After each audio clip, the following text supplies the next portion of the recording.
Bom dia, boa tarde, boa noite, onde quer que esteja no mundo. Aqui estou mais uma vez com vocês nestas conversas com o mundo. Hoje vim falar de um assunto polémico e que de alguma forma faz parte do dia a dia de todos nós.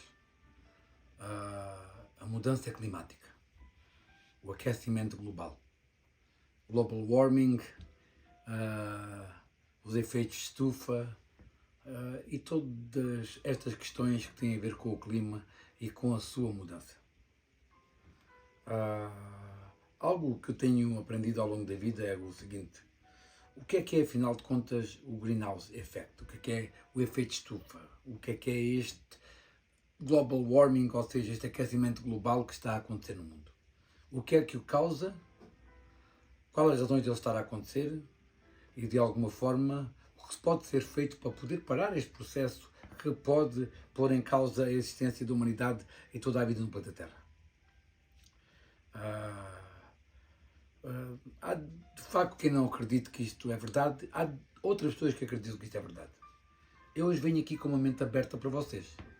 Venho trazer factos e através dos factos que eu vim fazer, como eu costumo dizer, eu vou à horta, trago os ingredientes, exponho todos os produtos aqui e vocês cozinham. Eu não quero pensar sobre vós, não quero ter o poder de ter a decisão de pensar sobre aquilo que vocês acreditam ou não acreditam. Respeito aqueles que acreditam e respeito também aqueles que não acreditam. Ouço as razões de um lado e as razões do outro e comparo elas e de alguma forma no meu sentido analítico e na minha mente científica eu encontro razões válidas de um lado ou razões não válidas desse mesmo lado e do outro lado a mesma coisa. Não venho aqui com nenhuma teoria da conspiração, nem tentar trazer a vocês nada daquilo que não seja real. Uma das coisas mais sábias a saber sobre o clima é o seguinte: o clima nunca foi algo constante. Se é algo que devemos saber antes de questionar o clima, sobre a sua mudança e sobre estas flutuações, é saber que a coisa mais certa a saber sobre o clima é que o clima nunca foi certo. O clima foi sempre instável e de alguma forma nunca foi um sistema que pudesse se dar como certo. É assim e assim vai ser para sempre. Não, isso nunca aconteceu. Nós, na história do planeta Terra, o planeta já foi uma bola de gelo. O planeta já teve milhares de eras glaciais. O aquecimento global aconteceu várias vezes no planeta, porque houve áreas glaciais e houve áreas em que de alguma forma o planeta esteve bastante quente e depois houve várias em que o planeta de alguma forma reduziu esse calor e entrou outra vez numa era glacial. Isto tem vindo a acontecer desde os princípios dos tempos. Mas o que é isto do global warming? O que é isto do aquecimento global? Bom, o calor é energia em movimento. A energia, quando passa através de um qualquer átomo ou qualquer matéria, ela, através das leis da termodinâmica, aquece esse objeto, ou aquece esse átomo, ou essa partícula, ou essa molécula. Isso é aquilo que nós conhecemos como efeitos termodinâmicos de energia sobre a matéria. O que é que acontece quando de alguma forma um planeta aquece? Quer dizer que mais energia está a entrar do que aquela que é de alguma forma libertada pelo planeta. Quando o planeta está a arrefecer, mais energia é libertada do que aquela que está a entrar. Isto é o que faz o planeta aquecer ou arrefecer. Agora, quais são os fatores que fazem com que isto aconteça? Quais são os fatores que interferem neste ciclo ou neste processo de aquecimento e arrefecimento do planeta? É aqui que a comunidade científica não está completamente em acordo. É aqui que há vários cientistas que não concordam com aqueles que serão talvez a maioria, não é? Mas por vezes aquilo que é verdade hoje é mentira amanhã e aquilo que é mentira amanhã são as verdades de hoje. Isto é um vice-versa, é uma dança constante. hoje estás certo, amanhã estás errado, e hoje estás certo e amanhã estás errado, tem sido um pouco assim através da história. E acontece o seguinte, antes de podermos saber o que é certo ou saber o que é errado, primeiro devemos analisar de uma forma de mente aberta, sem trazer de alguma forma nenhum pensamentos pré-concebidos sobre aquilo que vamos analisar, estudar a matéria a frio, olhar para os factos e realmente compreender se existe ou não razão para de alguma forma afirmarmos que está a existir um aquecimento global causado pela interação humana. Porque se está a acontecer um aquecimento global, ele está a acontecer. Quanto desse aquecimento é de alguma forma parte da responsabilidade do comportamento humano, isso já é outra história. Por isso, hoje venho aqui falar de alguns factos que são bastante importantes para vocês saberem. Uma coisa é o seguinte, sabemos que o principal fator que afeta o clima e a temperatura no nosso planeta é o nosso principal provedor de vida. É aquilo que nos aquece e é aquilo que dá vida a este planeta e a tudo o que existe.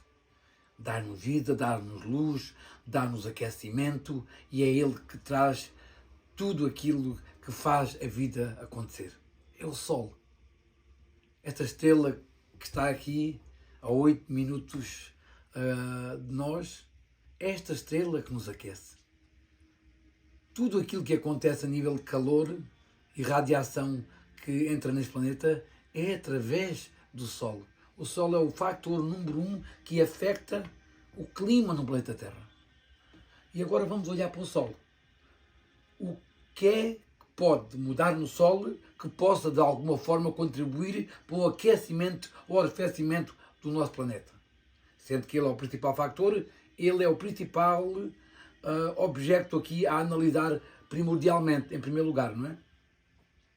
O Sol é composto de uma fusão nuclear constante. E essa fusão nuclear que faz o Sol ser uma estrela, não é? E que de alguma forma faz libertar esta radiação, esta energia toda para o universo, e principalmente que afeta o nosso sistema solar, aquecendo e arrefecendo, tem a ver com a sua atividade. E o Sol, essa estrela que é o Sol, que é 1 milhão de vezes maior que o planeta Terra, 1 milhão de vezes maior que o planeta Terra. Pensem só neste número. O Sol é 1 milhão de vezes maior que o planeta Terra. O planeta Terra é um nada. Uma variação mínima no Sol pode afetar brutalmente aquilo que acontece na Terra. Nem só ao nível de aquecimento, mas também a nível de radiação. E nós vemos isso nas auroras boreais, através da radiação que é defletida pela nossa magnetosfera e pela barreira de Van Allen, que de alguma forma nos protege das radiações que vêm do Sol. Sem essa barreira, sem a nossa atmosfera e todo um conjunto de proteções que é criada pela própria magnetosfera do planeta, nós não poderíamos existir aqui, já tínhamos sido mortos há muito tempo.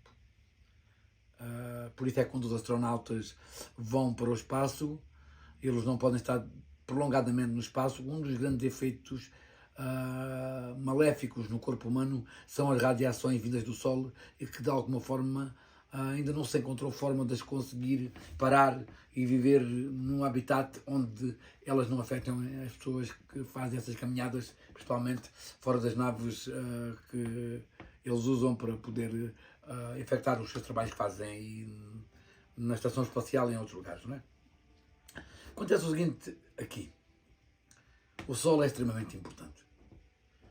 Sem ele, nada existia. E o Sol tem ciclos que nós conhecemos e tem ciclos que nós desconhecemos. Derivado da nossa ciência ser prematura. Nós começámos a analisar o Sol e a quantificar a energia que vinha dele e ter instrumentos capazes disso há pouco mais de 100 anos.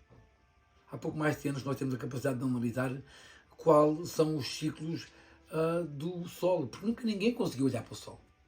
Atualmente, hoje tem instrumentos que se podem analisar o solo, por isso, mas há pouco tempo que se pode estudar o solo, porque infelizmente a nossa visão não nos permitia olhar para o solo e não havia equipamento de alguma forma poder estudar o solo de uma forma que se compreendesse o que é que está a acontecer no solo.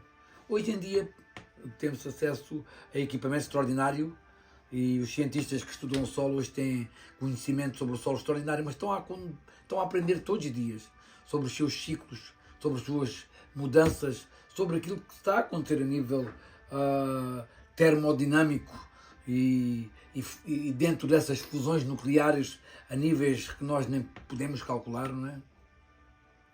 O que acontece aqui é o seguinte, para além do Sol e dos seus ciclos, que são nem todos conhecidos, o único que se conhece são o de 11 anos, o de 256 anos, o de 14 mil anos, o de 24 mil anos e o de 100 mil anos, segundo se consta, não é? São estes ciclos que de alguma forma são os únicos que se tem minimamente consciência deles e que ninguém os percebe muito bem. Isto são apenas cálculos baseados em climatologia que de alguma forma estuda o aquecimento e o arrefecimento no planeta Terra, não é? E que sem dúvida tem a ver um pouco sobre os ciclos solares também. Mas para além dos ciclos solares, esquecemos do Sol, que é o principal fator que afeta o clima no planeta Terra. Outro fator bastante importante e que muitas vezes as pessoas esquecem-se é que o seguinte, nós vivemos numa galáxia, vivemos numa espiral, numa perna espiral dessa galáxia que é a Via Láctea. E a Via Láctea é uma galáxia em constante movimento. Ela está-se a aproximar de outra galáxia que é a Andrómeda a velocidades incríveis. Nem só o planeta Terra anda à volta do Sol, como de alguma forma o planeta Terra e o Sol andam em movimento numa rotação da galáxia à volta de si mesma e numa velocidade em que ela está-se a aproximar da Andrómeda. A Andrómeda é uma galáxia aqui do nosso chamadas galáxias locais. É a Andrómeda mais perto de nós, é a galáxia mais perto de nós, fica a cerca de 2 milhões de anos de luz de nós, e que está-se a aproximar e que sabemos, através de estudo e através de equipamentos, que elas estão a aproximar uma da outra, que um dia se fundirão. A Via Láctea com a Andrómeda. A Andrómeda é incrivelmente enorme. Ela, enquanto a Via Láctea tem entre 100 a 400 bilhões de estrelas, a Andrómeda tem 1 trilhão de estrelas. Mas eu falo da galáxia pelo seguinte, porque a galáxia e o universo emitem raios que de alguma forma são emitidos por estrelas, pelas pulsares, pelos buracos negros e por todo um conjunto de coisas que nós não compreendemos. Segundo os maiores astrónomos e os maiores cientistas que estudam o universo, nós unicamente sabemos 4% daquilo que há para conhecer sobre o universo, sobre as galáxias e tudo aquilo que nos rodeia. 4%. 96% de tudo aquilo que existe no universo é desconhecido para nós. Aquilo que nós conhecemos enquanto matéria que podemos ver, que é visível, é uma pequena fração de tudo aquilo que é o universo.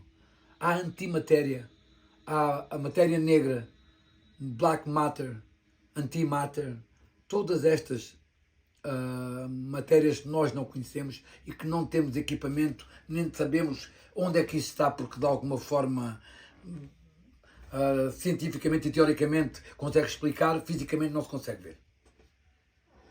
E acontece o seguinte, a galáxia emite os chamados raios cósmicos, que de alguma forma afeta a formação de nuvens aqui no planeta Terra. Por incrível que pareça, esses raios são extremamente importantes para a vida no planeta Terra. Além disso, temos um ciclo do planeta em rotação à volta do Sol, que é o Milankovitch Cycle. Foi descoberto por um sérvio, que era o Sr. Milankovitch, e ele descobriu que o planeta Terra não andava à volta do Sol vá lá, digamos, numa rotação completa de 360 graus, não. Essa rotação é elíptica. Não anda completamente, tem para mim uma distância do Sol, não.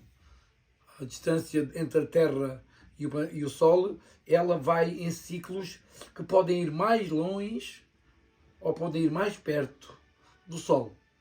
Isso chama-se o Minkowski Cycle. Isso combinado com a inclinação do planeta. E isto tem uma grande influência no clima aqui no planeta Terra. Porque basta 1 grau ou 2 de inclinação e os polos norte e o polo sul deixam de estar situados onde estão e existe aí uma grande mudança climática, porque toda essa massa de gelo que existe nos polos é obrigada a mudar-se para outro local.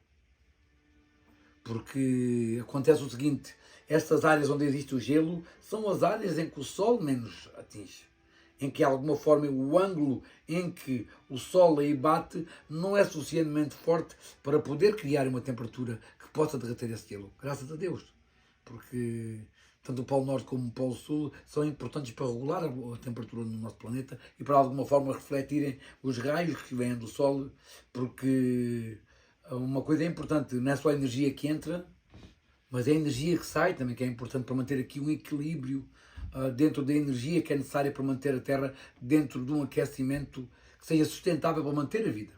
E às vezes este aquecimento que é necessário para manter a vida não é um grande diferencial nele. 4, 5, 6 graus é a diferença para mudar tudo completamente. As pessoas não sabem, mas o dióxido de carbono e o monóxido de carbono são os responsáveis pelo chamado efeito estufa, não é? Porque eles de alguma forma criam uma neblina e criam de alguma forma esse efeito de atrapar o calor cá dentro e não o deixar refletir para o espaço.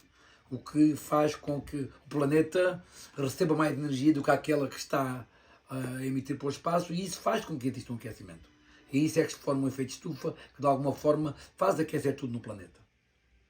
E quando isso acontece, o gelo derrete e há cada vez menos reflexão dessa energia para o espaço e o planeta cada vez aquece mais.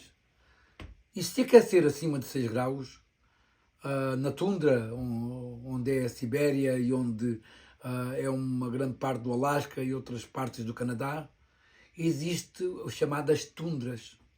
Debaixo das tundras estão captados pela tundra bilhões de quilos, de toneladas de gás metano. E o gás metano é um gás extremamente mau, porque ele é 3 ou 4 vezes mais atrapador de energia do que é o dióxido de carbono. É um gás muito mais compacto, com uma composição molecular muito mais grande e muito mais poderosa, que de alguma forma atrapa muito mais energia e deixa muito menos energia ir para o Sol, sair do Sol. Para além de ser um gás que nós usamos na cozinha, muitas vezes, não é, para fazer a comida, não é? É também um gás de efeitos de estufa, que realmente é extremamente perigoso para a nossa atmosfera, não é? Mas uma coisa é certa, vamos lá pensar aqui nisto de uma forma também mais inteligente, não é? Eu já falei aqui em 2 fatores e não estou ainda a falar da nossa interação sobre as emissões de dióxido de carbono, nem monóxido de carbono, nem de alguma forma outros gases que fazem parte do efeito estufa. Para além desses, existe aqui o seguinte também. Pois a Terra é realmente um laboratório extraordinário. E se nós olharmos à nossa volta, nós vemos a vida a transformar-se e a acontecer constantemente. Existe o outono aqui no norte da América, existe o verão no Brasil ao mesmo tempo. Quando é verão num lado do mundo, é inverno no outro lado do mundo. Num lado está a nevar, no outro lado está o sol na praia. Isto é verdade. Por isso, vejam, basta apenas uma simples inclinação do planeta e tudo muda. Um lugar pode estar completamente a gelar, a congelar, e no outro lado o pessoal está na praia. Isto é uma realidade. E isto acontece derivado apenas ao grau de inclinação que a Terra tem. Agora imaginem os ciclos de Milankovitch, onde as elípticas que vão à volta do Sol, elas são muito mais alongadas em alguns anos. E isso faz com que exista um arrefecimento natural do planeta através dessa distância maior do Sol. Ao receber menos energia, o planeta de alguma forma arrefece, porque é mais a que sai do que aquela que entra. Mas isto é tudo parte de um equilíbrio extraordinário que existe no planeta Terra. Nós temos mantido este equilíbrio há aproximadamente cerca de 13 mil anos, que foi quando terminou a última era glacial, 13.700 anos, e a partir daí temos tido quase que uma temperatura estável. Isto até o século XIV, porque no século XIV, entre o século XIV e o século XIX, nós tivemos aquilo que é conhecido como uma mini Ice Age, uma mini era glacial. E há registros disso profundos que de alguma forma afetaram e mudaram de alguma forma a estrutura, não só política, mas também de população, a história que aconteceu nesses tempos em que houve essa mini Ice Age, ou seja, essa mini era glacial, afetaram de alguma forma tudo aquilo que aconteceu no planeta. Por isso o clima é bastante importante. O clima é algo que realmente afeta não só o planeta e a vida no planeta, mas também a sociedade e como é que as políticas se desenvolvem, porque uma coisa é certa, essa mini Ice Age, ou seja, essa mini era glacial, veio trazer menos produção de alimentos, o que fez entrar fomes, o que criou doenças, o que criou guerras entre países, para de alguma forma fazerem face às suas dificuldades que estavam a atravessar, para conseguirem mais mantimento e mais terra, para conseguirem mais cereais e poderem ter mais alimentos. Houve os reis que, derivado a esse declínio em produção, que tiveram que começar a cobrar mais taxas mais altas para manterem um nível de entrada de capitais no Estado, e que fez com que as pessoas ficassem mais pobres. As pessoas não tinham que comer para poder se alimentar suficientemente, acabaram por morrer por doenças e por mal de nutrição e outras coisas mais, e isso criou crises sociais, económicas e políticas nos vários países que afetaram o mundo inteiro. Quando olhamos para o clima, nós estamos todos interrelacionados e está tudo ligado. Por isso temos que ter consciência de que, mais uma vez, isto está a acontecer. É isto do aquecimento global, está de alguma forma a trazer migrações de outras partes do planeta, porque já está a existir aí efeitos climáticos que estão a atingir este planeta e eles são obrigados a migrar para outros lados, criam instabilidades socioeconómicas nesse planeta para onde vão e acabam por criar aí conflitos e a necessidade de criar governos mais austeros e a criar de alguma forma conflitos entre países que pode levar à destruição do planeta atualmente. Mas que as pessoas não nem sequer estão a compreender o que está a passar. Mas vamos ver uma coisa aqui. Há aqui outros fatores que afetam também o clima. E é do clima que eu vim falar. Outro fator bastante importante que às vezes não é posto na equação é a Lua. A Lua e a Terra andam numa dança constante uma à volta da outra, e é uma dança linda porque de alguma forma sem a Lua nós não éramos um planeta tão estável que pudesse de alguma forma ter vida. A Lua não afeta unicamente as marés, não afeta unicamente como é que as pessoas se sentem. Parece que andas com a Lua, quer dizer, parece que andas mal-humorado, não é? O que quer dizer é que a Lua realmente afeta o planeta Terra. As marés são de alguma forma criadas por ela. E através das marés, e através desse movimento das águas, foram criadas também as correntes marítimas dos oceanos, que de alguma forma conseguem manter, principalmente o hemisfério norte, menos frio, ou seja, mais temperado, graças às correntes atlânticas e às correntes que vêm do sul e que vão para o norte, não só no Atlântico como também no Pacífico. E isso faz com que a temperatura mais ou menos seja mais equilibrada e regulada, graças a essas correntes marítimas.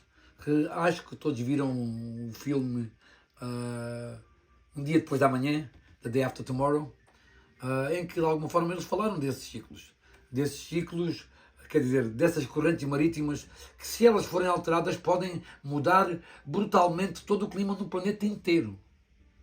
Por isso a Lua tem um efeito extraordinário sobre o planeta Terra, acima daquilo que ainda hoje pode compreender, porque parece que ninguém está a fazer um estudo verdadeiro e consciente para saber realmente quais são os efeitos que a Lua tem sobre o planeta Terra. Mas é um facto, esses efeitos existem, mas não existem unicamente no mar, não existem unicamente no humor das pessoas, existe também nos ciclos menstruais das mulheres, existe também em várias outras áreas que nós até nem temos consciência, porque não temos um estudo nem uma avaliação científica bastante profunda para compreender todos os efeitos que a Lua tem sobre o clima, por exemplo. Sabemos que ele é responsável pelo movimento dos mares e pelas marés, e em grande parte, graças a essas marés, as correntes marítimas que de alguma forma dão esta dinâmica aos oceanos. Mas também, certamente, existem muitas coisas desconhecidas sobre os efeitos da Lua, sobre o planeta e sobre o seu clima, não é verdade? Para além disso, o que é que existe mais que pode afetar o clima? Existem nem só os raios cósmicos e os neutrinos. Os neutrinos são partículas extremamente pequenas que atravessam inclusive o planeta e que de alguma forma também fazem parte do aquecimento, fazem parte de alguma forma da radiação que vem do Sol. Mas uma coisa é certa, e devemos analisar isto de uma forma bastante de mente aberta, que é o seguinte: para além disto, tudo que nós não conhecemos, existem coisas que nós conhecemos que afetam realmente o Sol, que afetam realmente o clima aqui no planeta Terra. E uma delas é, sem dúvida, a caída das folhas no outono. Aí há uma libertação brutal de dióxido de carbono, e quando há uma primavera, também há um bastante atrapamento do carbono. Porque o que é que a fotossíntese faz? A fotossíntese é responsável por transformar dióxido de carbono em oxigênio, segundo as pessoas pensam. Não. A fotossíntese unicamente capta na molécula de dióxido de carbono o carbono e liberta o oxigênio. Porque o que é CO2? O que é dióxido de carbono?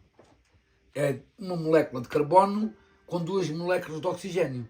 E quando a fotossíntese realiza, ela agarra essa molécula de carbono e liberta as duas moléculas de oxigênio. Isso é que as plantas não fornecem oxigênio ao planeta. As plantas captam das moléculas de dióxido de carbono o seu carbono e libertam as moléculas de oxigênio. É assim que a fotossíntese traz a nós o oxigênio que todos dizem que é fabricado pelas plantas. Não é fabricado, é libertado ao captar o átomo que faz parte dessa molécula de dióxido de carbono, ou seja, CO2. Por isso, uma coisa é certa, é bastante importante o outono e a primavera para poder de alguma forma trazer essa captação de carbono que de alguma forma afeta o efeito estufa, não é? Mas há outras coisas realmente bastante importantes que nós temos que compreender. A barreira de Van Allen, por exemplo, protege-nos de vários raios. A nossa magnetosfera também, de alguma forma, derivado à sua força ou à sua menos força, também afeta o clima. À volta do planeta andam uns chamados túneis de vento, que são os chamados jet streams, onde os aviões costumam viajar para poderem poupar combustível e de alguma forma viajarem mais rápido, que também são responsáveis pelo clima que acontece aqui. E para além disso, temos outros fatores. Um dos fatores mais importantes também é a ação vulcânica. A ação vulcânica e nem só. Um dos maiores atrapadores de carbono que existe é o oxigênio, é o oceano, através do plâncton. O plâncton que por vezes aparece à superfície do mar, é ele que capta uma grande parte do dióxido de carbono que anda na atmosfera. Para além disso, um dos maiores captadores de energia do planeta é o mar. O mar é responsável praticamente por 60% de toda a absorção de energia que entra no planeta. Só o mar. Se não fosse o mar, se não fosse a absorção da água, dessa energia, era impossível viver no planeta. Isto é a realidade. Por isso é que eu digo o seguinte. Temos que compreender que são vários fatores que afetam o clima. E há uma coisa que eu quero que vocês tenham em consciência, que é o seguinte. Há muita gente que fala, mas existem estudos, os climatologistas têm estudos que afirmam que a subida de dióxido de carbono está, de alguma forma, ligada à subida das temperaturas e vice-versa. E às vezes, talvez, não exista aqui um estudo bastante concreto ou conhecedor disto. E eu vou-vos dizer pelo seguinte. Os climatologistas baseiam-se em modelos climáticos que eles reconstroem através do estudo do gelo e através, de alguma forma, do estudo das árvores na medida que existe nos vários círculos que formam as árvores e, de alguma forma, na crosta terrestre através do atrapamento do carbono e de outras coisas mais. Mas o que é que são os climatologistas? Digamos, são um pouco quase como os meteorologistas. E é aqui que eu quero que vocês tomem atenção. Isto é extremamente importante o que vou dizer agora. Vocês confiam nos meteorologistas? Vocês confiam na predição dos meteorologistas? Quantas vezes é que os meteorologistas não estão errados sobre o tempo que vai ter amanhã? E é apenas amanhã, ok? E têm dados científicos através de satélites, através de medidores de temperatura, através de medidores de umidade, da pressão atmosférica, têm todos os dados à disposição deles. E quantas vezes eles não erram? Uau! É mais as vezes que erram que às vezes que acertam na maior parte do mundo, não é? E os climatologistas são um pouco como os meteorologistas. Podemos nós confiarmos nos seus modelos? Podemos nós ter aí a certeza absoluta que tudo aquilo que eles nos estão a dizer é real? É aqui que eu ponho esta questão. Pensem um pouco sobre isto. Será que realmente estes climatologistas são de confiar? Será acaso que os dados e as provas científicas que eles tanto nos tentam mostrar, será acaso que eles têm aí fundação científica e conhecimento válido suficiente para poder afirmar com unhas e dentes como eles fazem, como se isto fosse mesmo a verdade absoluta, sem qualquer disputa, que ninguém ponha em questão esta razão do clima? Vá lá. Vamos lá, estou a pensar de uma forma honesta, clara, mente aberta. Não estou aqui para negar a mudança climática, porque seria um erro e está a acontecer. Mas será que podemos confiar na ciência que nos é trazida por esses climatologistas e por esses meteorologistas? Pensem um pouco. Será que podemos confiar nesta gente? Será que eles têm dados, têm suficientemente consciência e conhecimentos científicos que nós possamos agarrar com unhas e dentes e dizer não, isto é um facto, isto é uma realidade?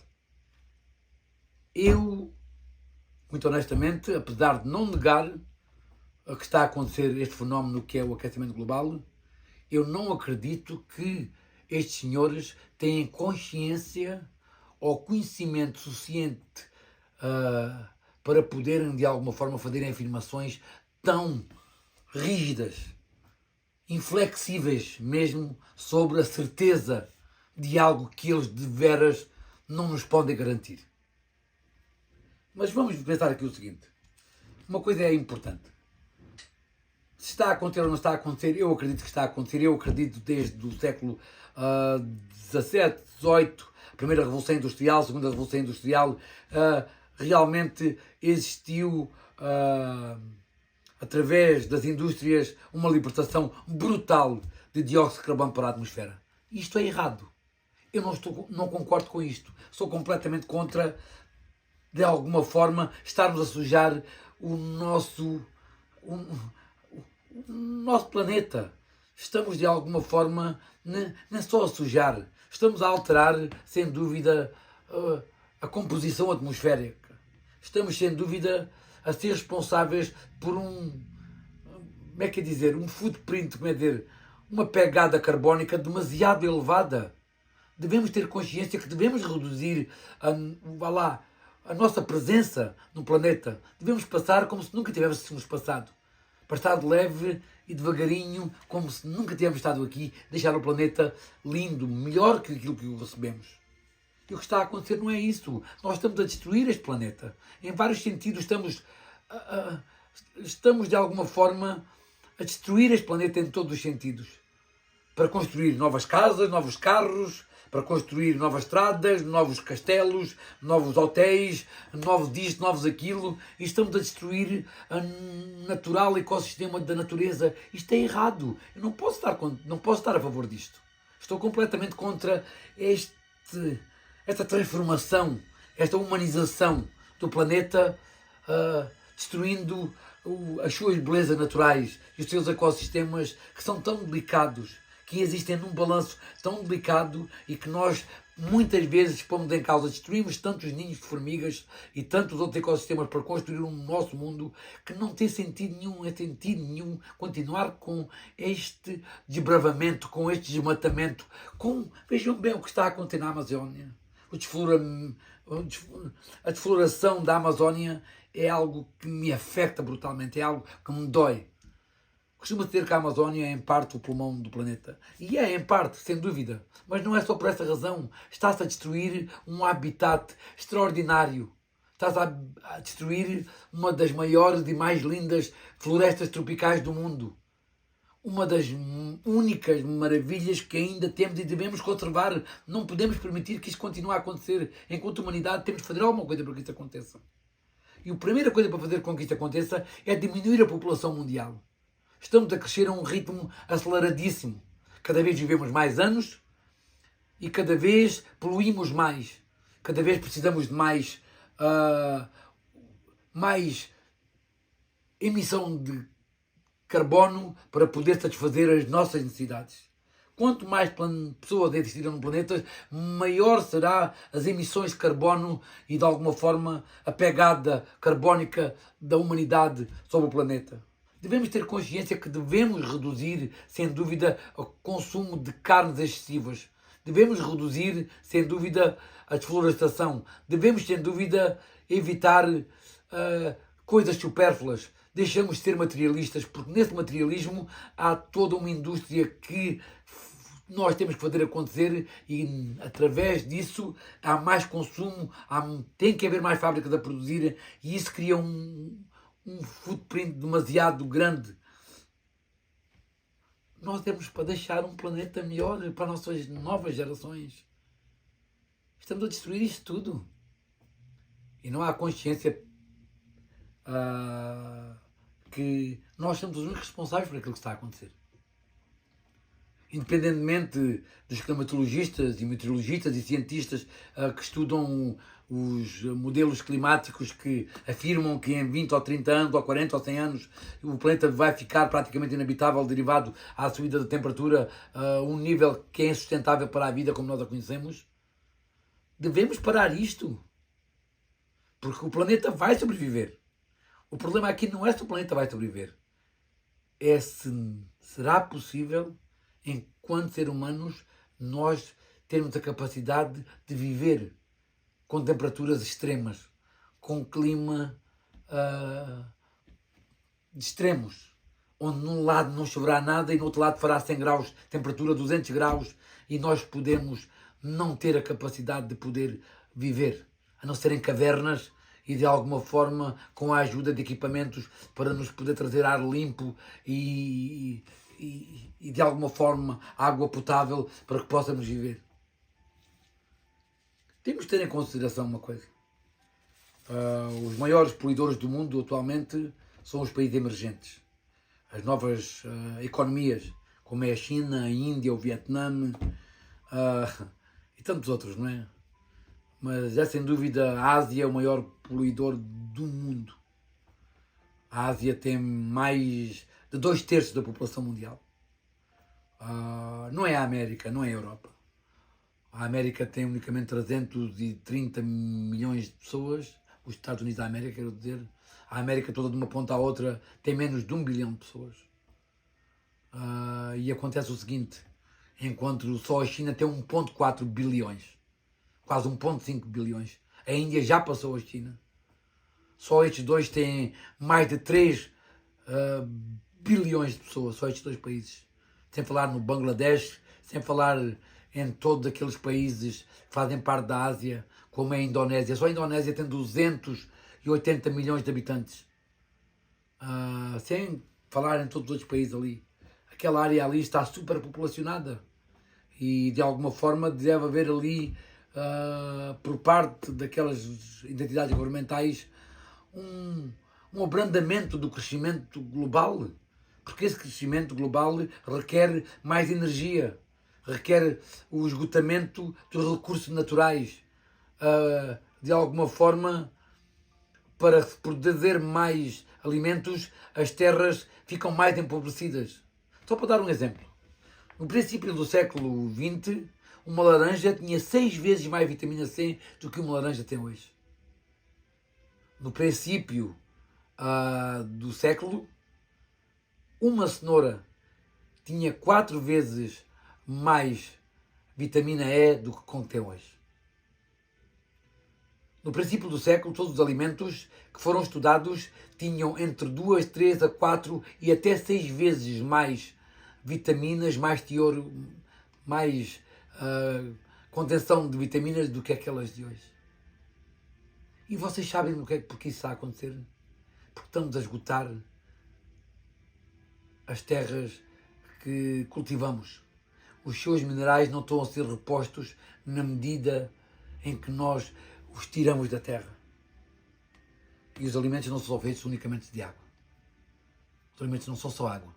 Por isso não é só regando que se faz crescer. Esses alimentos precisam de outros minerais para poderem ser aquilo que são. E quanto mais se empobrecer a terra, menos vitaminas e menos minerais virão desses alimentos. E por isso cada vez é preciso comer mais para retirar a mesma quantidade de minerais que nós precisamos para de alguma forma manter o nosso sistema equilibrado. Temos de ter consciência que é preciso reduzir a população mundial para níveis sustentáveis pelo planeta, de uma forma em que o planeta vive em equilíbrio. É preciso tomar decisões. É preciso que este planeta e as pessoas que habitam nele compreendam que não podemos continuar neste desvario. O dinheiro que é gasto pelo mundo em guerras e nos exércitos, em armas e em todos esses equipamentos necessários para manter essas máquinas de guerra, se usássemos essas pessoas todas que estamos a usar como militares, como pessoas de alguma forma a gerarem mais plantação de árvores, mais embelezamento do planeta e de alguma forma pudéssemos usar esse dinheiro para poder fazer algo em prol da humanidade, para o bem da humanidade, que raio que está a acontecer connosco? Estamos no século XXI e de alguma forma eu vejo os governos destas nações modernas a actuarem como bárbaros, a actuarem pior do que os romanos há 2000 anos atrás, pior do que os gregos, que os fenícios, que os persas, que os visigodos, que todos esses povos que habitaram o mundo. Estamos de alguma forma a perder o sentido daquilo que realmente vale a pena. Uma coisa eu aprendi: ninguém leva nada daqui. Chegamos sem nada e sem nada partiremos um dia. E enquanto cá estamos, levamos uma vida inteira à guerra uns com os outros para poder adquirir coisas que não precisamos e que um dia não valemos para lado nenhum.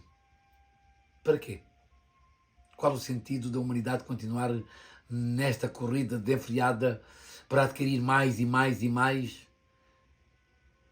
Qual é o sentido da humanidade continuar neste caminho da própria autodestruição? Quando será que a humanidade tem a capacidade de compreender que nós somos melhor do que isto? Quando é que será que a humanidade e os governantes, aqueles que estão à frente dos poderes do mundo, quando é que eles vão ter a capacidade de compreender que este não é o caminho? Quando é que eles vão ter a capacidade de compreender que é preciso cuidar do nosso planeta? É preciso cuidar da nossa humanidade. É preciso sermos mais e melhores. É preciso sermos humanos. E através dessa humanidade, trazer ao mundo um maior equilíbrio, uma maior paz. E de alguma forma cultivar um planeta no sentido do bem. No sentido que possa trazer benefícios a todos e que possa regenerar este país e este mundo em que todos habitamos no melhor que pode ser. Não nos podemos deixar levar por estas indústrias bélicas que gerem os governos e que de alguma forma querem guerras. Não podemos deixar que possamos continuar a gastar mais do que aquilo que é necessário. Temos que aprender a ser minimalistas. Temos que aprender a viver com menos, desde que seja sustentável. Para que comer 5.000 calorias por dia? Só vais precisar de 2. É um exagero. Há países em que se bota comida fora, em que se joga comida para o lixo, enquanto os outros andam sem nada para comer. Temos o exemplo do Bangladesh, temos o exemplo da Etiópia, da Tanzânia, Mauritânia, meu Deus, tantos países super pobres no mundo.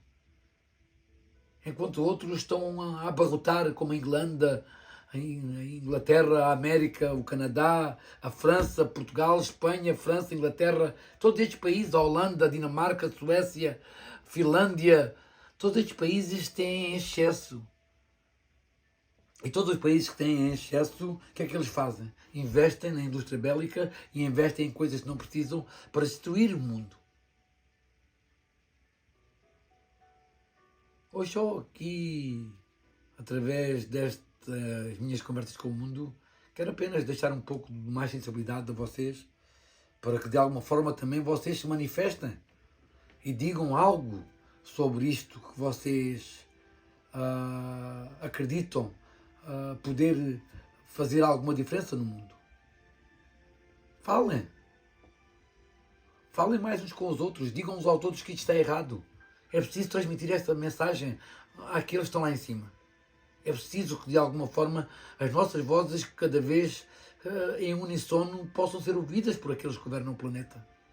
E, de alguma forma, trazer este planeta uma direção mais humana, mais pacífica, sem guerras, sem militares, sem exércitos, mas sim com pessoas de bem, a trabalhar para o bem, para trazer uma maior